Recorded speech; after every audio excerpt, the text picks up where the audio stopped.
नमस्कार, आप देख रहे हैं न्यूज चक्र। मैं अभिसार शर्मा। भारतीय जनता पार्टी के प्रचार तंत्र को शाहरुख खान से इतनी नफरत क्यों है? वो शाहरुख खान को गद्दार क्यों समझता है? I now have a 3-year-old son. For some reason, he can hear everyone from inside and he say, Papa, peoples have come, bachchas have come. So please come out and let's wave. And he comes out and waves with me.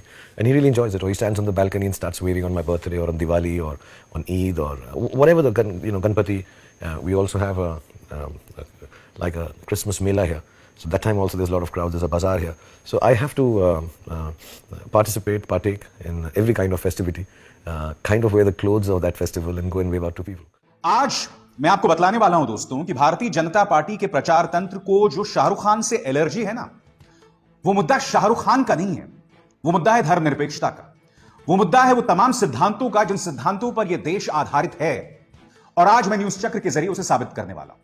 जैसा कि आप जानते हैं, शाहरुख खान के बेटे आर्यन खान को narcotics control bureau ने गिरफ्तार कर लिया और शाहरुख खान के बेटे आर्यन खान के खिलाफ अब तक नारकोटिक्स कंट्रोल ब्यूरो के पास ऐसा कोई प्रमाण नहीं है जिसके अंतर्गत उन्हें गिरफ्तार किया जाए। यह मैं आगे जाके आपको बताऊंगा।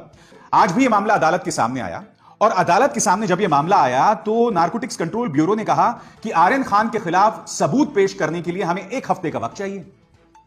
इन लोगों ने दोस्तों इतने दिनों तक तैयारी की, इन्होंने इतनी गिरफ्तारियां की, अभी भी इनको 1 हफ्ते का वक्त चाहिए। अदालत ने फिलहाल इन्हें बुधवार तक का समय दिया है, जिसका अर्थ यह हुआ कि आर्यन खान बुधवार तक जेल में रहेंगे। इससे पहले कि मैं आपको बतलाऊं कि शाहरुख खान से दरअसल भारतीय जनता पार्टी के प्रचार तंत्र को क्या दिक्कत है, मैं आर्यन खान वाले मामले में कुछ तथ्य आपके सामने रखूं। पिछले ही हफ्ते इन 3 लोगों को, 11 लोगों को नारकोटिक्स कंट्रोल ब्यूरो ने हिरासत में लिया। इन 3 लोगों को, जैसे कि आप इस वीडियो में देख सकते हैं, रिहा कर दिया गया। ये 3 लोग कौन हैं? ऋषभ सचदेव, आमिर फर्नीचर वाला और प्रवीण गाबा। ऋषभ सचदेव भी उसी क्रूज के अंदर थे, आमिर फर्नीचर वाला भी उसी क्रूज में थे और यही नहीं, प्रवीण गाबा भी उसी क्रूज में थे। इनमें से ऋषभ सचदेव पर अगर आप गौर करें तो ये भारतीय जनता पार्टी के एक नेता के साले साहब हैं। अब यह सवाल उठा रही है एनसीपी कि इन्हें इसलिए रिहा कर दिया गया है क्योंकि ये भारतीय जनता पार्टी से जुड़े हुए हैं। और बात यहां नहीं रुकती, खुद नारकोटिक्स कंट्रोल ब्यूरो कह रही है। आप इन दोनों खबरों में देखिए, ये टाइम्स ऑफ इंडिया की खबर है, ये इंडिया टुडे की खबर है। दोनों खबरें आपके सामने कह रही हैं कि शाहरुख खान के खिलाफ हमारे पास कोई प्रमाण नहीं है। शाहरुख खान के बेटे के खिलाफ जो है हमें कोई ड्रग्स नहीं मिले। जब हमने उन्हें पकड़ा था, उन्हें ड्रग्स नहीं, उनके पास ड्रग्स नहीं थे। बात यहां तक नहीं रुकती है। आर्यन खान के जो वकील हैं सतीश मानेशिंदे, वो ये तक कहते हैं कि आर्यन खान उस क्रूज में चढ़े ही नहीं थे जहां पर इनकी गिरफ्तारी बताई जा रही है। और बात यहां नहीं रुकती है दोस्तों, इन 2 चेहरों पर गौर कीजिए, किरण गोसावी और मनीष भानुशाली। इस वीडियो में आप देख सकते हैं कि ये दोनों लोगों को पकड़ के नारकोटिक्स कंट्रोल ब्यूरो के दफ्तर के अंदर ले जा रहे हैं। क्या आप जानते हैं इनमें से किरण गोसावी जो है वो एक प्राइवेट डिटेक्टिव है, उसके खिलाफ कई आपराधिक मामले हैं। तो नारकोटिक्स कंट्रोल ब्यूरो बताए कि ये आदमी इनकी रेड में क्या कर रहा था।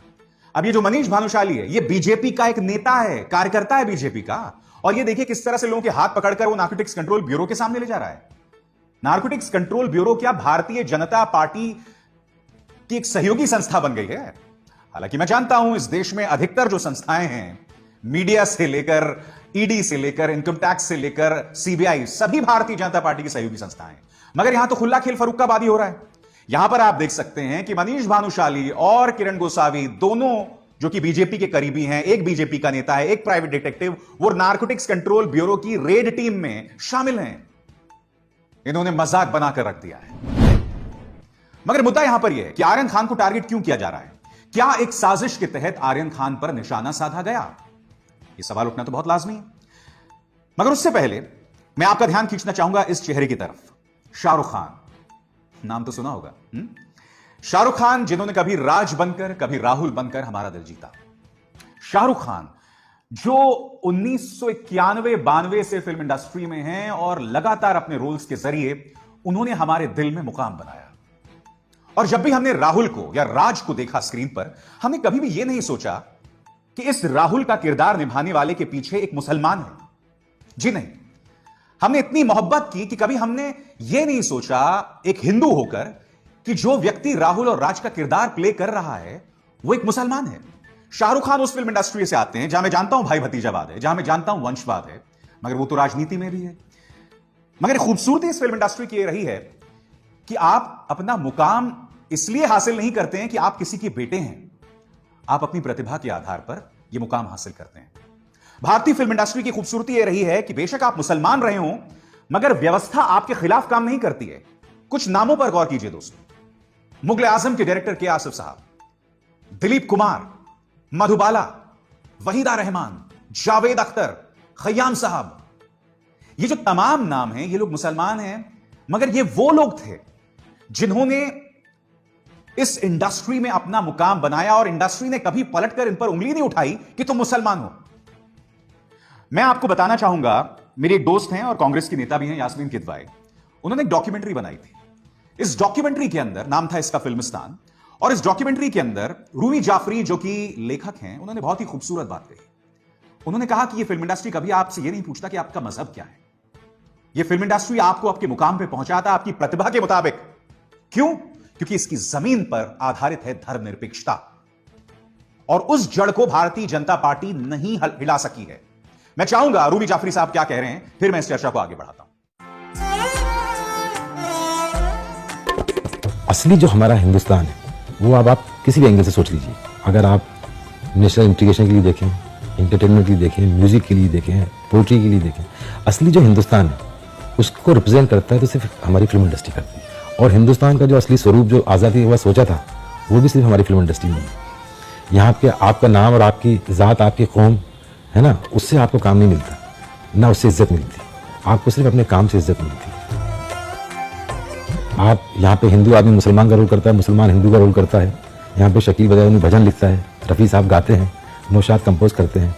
तो ये जो हमारी फिल्म इंडस्ट्री है, ये जैसा हिंदुस्तान हम चाहते हैं कि पूरा देश ऐसा। दोस्तों 1977 में एक फिल्म आई थी, अमर अकबर एंथनी। अमर, जिसका किरदार विनोद खन्ना ने प्ले किया, अकबर ऋषि कपूर ने, और एंथनी गोंजाल्विस अमिताभ बच्चन ने। आप जानते हैं उस फिल्म में सबसे ज्यादा तालियां किस किरदार के लिए बजी थी? एंथनी गोंजाल्विस के लिए। अब आप जानते हैं इस देश में सबसे ज्यादा हिंदू हैं, उसके बाद मुसलमान हैं और उसके बाद ईसाई हैं। अब इस लॉजिक से सबसे कम तालियां एंथनी गोंजाल्विस के लिए बजनी चाहिए थी, मगर नहीं। लोगों ने अमिताभ बच्चन के किरदार को पसंद किया, उनके कैरेक्टर को पसंद किया, और अमिताभ बच्चन बतौर अभिनेता बाकी दो से उनका मुकाम कहीं ज्यादा ऊंचा था, इसलिए लोगों ने उन्हें पसंद किया। अब अगर यह देश धर्मनिरपेक्ष ना होता, अगर यह देश की नसों में सांप्रदायिकता भरी होती, तो लोग तो शायद विनोद खन्ना के किरदार यानी कि अमर को ज्यादा पसंद करते। कल्पना कीजिए, क्या अमर अकबर एंथनी जैसी फिल्म आज की तारीख में बन सकती थी? बन सकती थी। मैंने कार्यक्रम की शुरुआत में आपको बताया, शाहरुख खान की खासियत यह रही है कि वो एक मुसलमान है, बावजूद उसके हमने उन्हें मोहब्बत की उनके किरदारों के जरिए, राहुल और राज के जरिए। भारतीय जनता पार्टी इस बुनियाद को खत्म करना चाहती है, उनका प्रचार तंत्र इस बुनियाद को खत्म करना चाहता है। वो चाहता है कि हम अपने एक्टर्स को उनके मजहब के नजरिए से देखें, उनकी प्रतिभा के नजरिए से ना देखें, उनके किरदारों के नजरिए से ना देखें। वो चाहते हैं कि हम सिर्फ और सिर्फ मजहब का चश्मा लगाकर इस दुनिया को देखें। और अगर हम ऐसा करेंगे ना दोस्तों, तो बतौर देश हम बर्बाद हो जाएंगे, क्योंकि इस देश की जड़ें बहुत मजबूत हैं। इस देश की जड़ों में धर्मनिरपेक्षता इतनी मजबूत है कि इसे हिला पाना बहुत मुश्किल है, और बीजेपी का प्रचार तंत्र एक अरसे से यही करता आ रहा है। शाहरुख खान पर निशाना साधने की भी यही वजह है। आप जानते हैं आज क्या तारीख है? 11 अक्टूबर। इत्तेफाकन आज अमिताभ बच्चन का जन्मदिन भी है। अमिताभ बच्चन सुपरस्टार बने थे जंजीर जैसी फिल्मों से, दीवार जैसी फिल्मों से, त्रिशूल जैसी फिल्मों से, डॉन जैसी फिल्मों से, और इन सब में एक समानता थी दोस्तों। क्या समानता? इन तमाम फिल्मों के लेखक थे सलीम जावेद। अब कल्पना कीजिए आज की तारीख में अगर ऐसा होने लगे, क्या होने लगे? पहला, ये तमाम फिल्में बड़ी हिट हों, इनके लेखक मुसलमान हों, और आप जानते हैं तमाम फिल्मों में समानता क्या है? ये तमाम फिल्में व्यवस्था के खिलाफ थी, एंटी एस्टैब्लिशमेंट थी।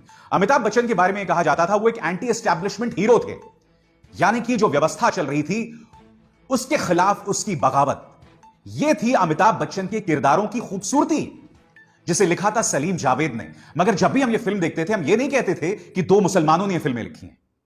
अब कल्पना कीजिए दोस्तों, दीवार अगर आज की तारीख में रिलीज होती, जंजीर अगर आज की तारीख में रिलीज होती, क्योंकि ये किरदार सलीम जावेद ने लिखे हैं, क्योंकि ये किरदार व्यवस्था के खिलाफ हैं, एंटी एस्टैब्लिशमेंट हैं, तो क्या हम अमिताभ बच्चन को एंटी नेशनल बोलते, अर्बन नक्सली बोलते? दोस्तों आज की तारीख में जो प्रोपेगेंडा चल रहा है, मुझे ताज्जुब नहीं होता अगर आज की तारीख में दीवार बनती तो ये लोग अमिताभ बच्चन को एंटी नेशनल बोलते, अर्बन नक्सली बोलते। समानांतर तौर पर क्या हो रहा है दोस्तों, सोशल मीडिया में कुछ पत्रकार और कुछ टीकाकार शाहरुख खान को एक मुस्लिम सुपरस्टार बोल रहे हैं। ये लोग एक बहुत बड़ी गलती कर रहे हैं। वो लोग ये कह रहे हैं कि शाहरुख खान को इसलिए टारगेट किया जा रहा है क्योंकि वो एक मुसलमान है। कुछ हद तक आंशिक तौर पर यह सही हो सकता है, मगर वो लोग ऐसा करके बहुत बड़ी गलती कर रहे हैं। ये लोग भारतीय जनता पार्टी के पाले में खेल रहे हैं। अगर तुम शाहरुख खान की पहचान को सिर्फ मुस्लिम तक सीमित रखना चाहते हो तो फिर तुम भारतीय जनता पार्टी के हाथों में खेल रहे हो। फिर तो बहुत आसान है, शाहरुख खान को मुसलमान बना दो, नारकोटिक्स कंट्रोल ब्यूरो को हिंदू बना दो, फिर क्या होने वाला है सब जानते हैं। जबकि नारकोटिक्स कंट्रोल ब्यूरो तमाम नियम कानूनों की धज्जियां उड़ा रही है, भारतीय जनता पार्टी के कार्यकर्ताओं को अपनी रेड टीम में शामिल कर रही है, भारतीय जनता पार्टी से जुड़े जो लोग हैं, उनके करीबी लोग हैं, उनको रिहा कर रही है। नारकोटिक्स कंट्रोल ब्यूरो को तो हमें एक्सपोज करना चाहिए, मगर जो लोग शाहरुख खान को मुस्लिम सुपरस्टार बताकर उनकी पहचान को आगे बढ़ा रहे हैं, वो लोग भारतीय जनता पार्टी के हाथों में खेल रहे हैं।